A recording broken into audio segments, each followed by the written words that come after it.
All right, with the hood open, find the air box, which is this right here. You got 4 clips.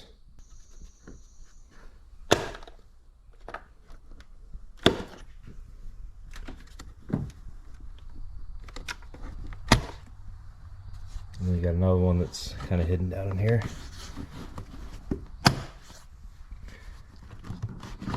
Now you can open this right up. Go ahead and pull this old one out.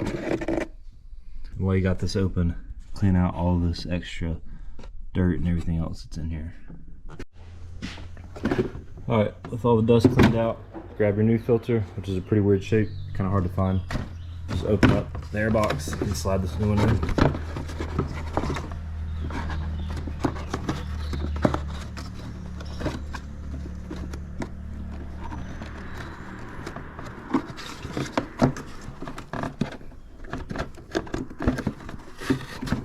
And then once it's in there, put the top back on and start doing your clips.